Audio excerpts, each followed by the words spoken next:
The hardest interview question is not about your skills, it's about selling your value. If you agree, then watch out for more. Your job can change, but your growth never stops.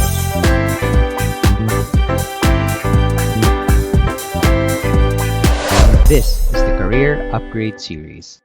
Let's unlock what's next.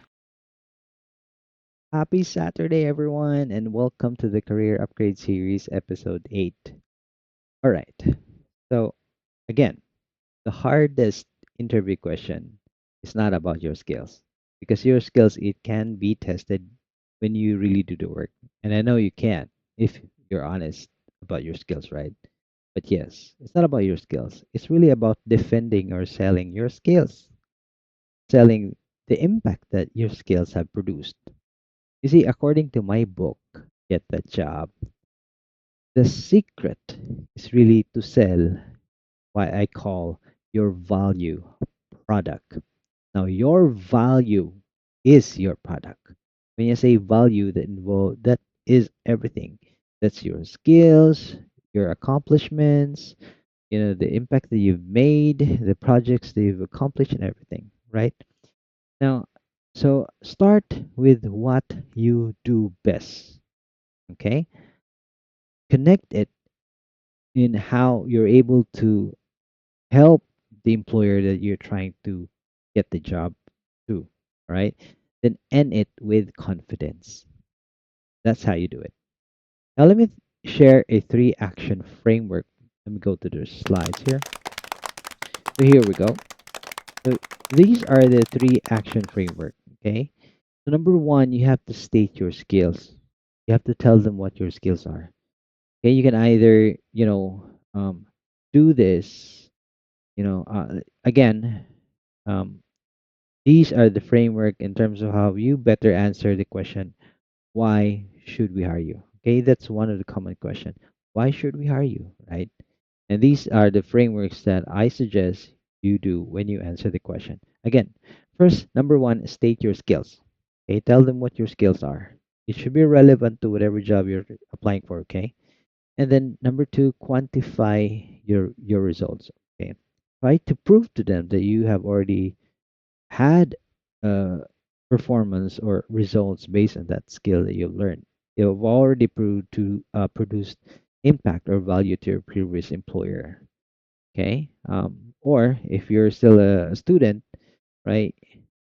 From your thesis or from your projects or from your OJTs or internship, okay, whatever impact you've created there, right? That's the one that you should be quantifying your results with. Number three is linked try and then linked it to the company needs. There we go. So whatever skills that you have, whatever impact or quantify results that you have to the previous organization that you worked with or volunteered to when you're a student or whatnot, then link those to the company needs or to a future employer. Now, as you can see in the example here, um, for example, this is just a simple example on how to answer the question, why should we hire you? Okay. So as you can see, you should hire me because I bring not just skills, but solutions. Right. If you can see that, that's already state your skills, right? You already stated your skills, right? Solutions just the results of the skills that you can provide. Okay, next it says, I've improved efficiency by 30% in my previous team. You have quantified the results of your skills. And the next phrase says, and I'm ready to bring the same value here, right? Right, as you can see, hold on. Yes, so the same value here. All right, sorry for that. Okay, so yeah, so as you can see, that one you actually linked it to whatever need the company have. Okay, so that's just an example of how you answer the question, why should we hire you? Try to follow the three action framework. All right, so it's myth busting time. Here we go. Okay, so our myth for today is all right. So if you don't have experience, you cannot impress. Is that a myth or a fact? What do you think? It's a myth. Okay. Um, you actually, as I mentioned a while ago, you don't need experience for you to impress the recruiter. Okay. Just to give you a fact, fresh grads impress through potential, initiative in school, and the attitude. Okay. Your story of initiatives and growth is actually your selling point, especially for those who don't have any experience yet.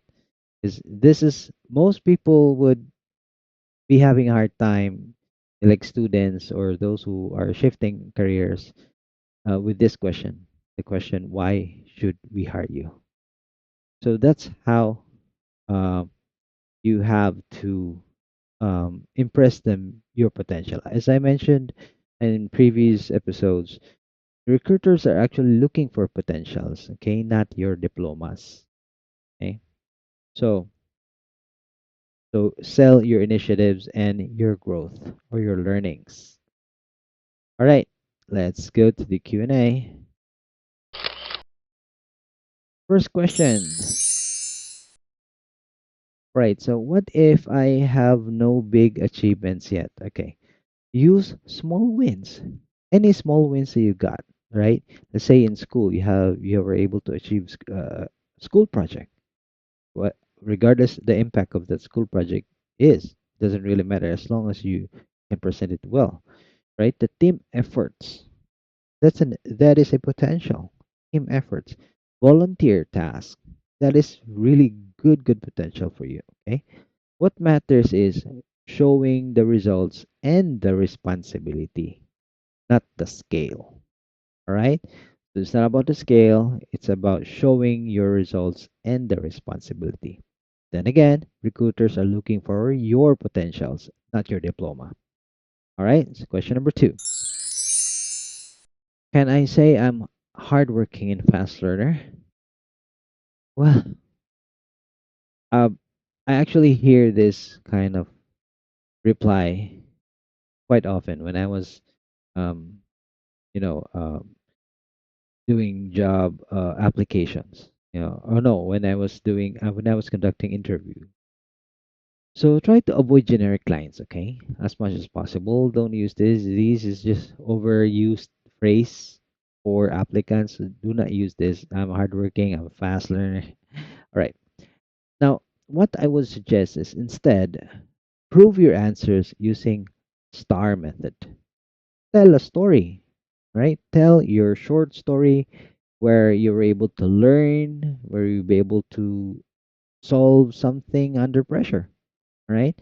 Use Try to present it using STAR. And if you don't know what STAR is, right, you can check out my other previous episode about stars.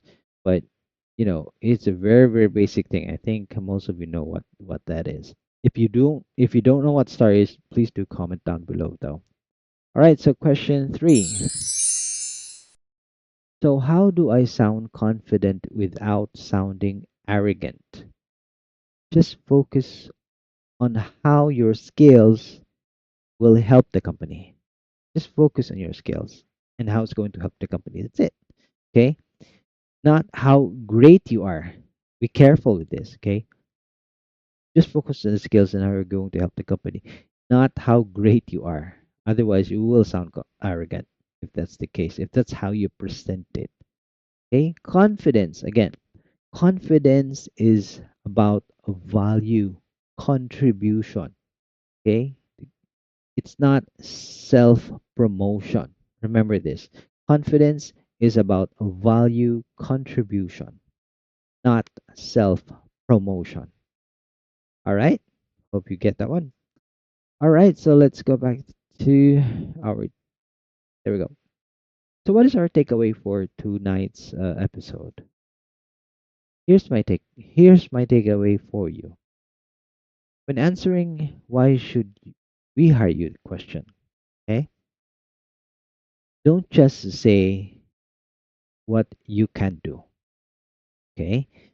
Prove what you have done. That's the best thing you'll be able to answer that question. Following the three action framework I told you a while ago. All right. Uh, oh, by the way, before I forget, please do comment down your value if you will rewrite your own pitch after this. Okay. We would love to hear. I would love to hear read it as well. So again, thank you so much, everybody, and I do hope you had a great weekend. You will have a great Sunday tomorrow, and hoping to see you all guys on the next episode 9 of the Our Career Upgrade next Saturday. And well, same time, 8 o'clock p.m. Philippine time. All right. So again, guys, I am Coach Paul, and thank you so much, and have a great Saturday night. Bye, guys.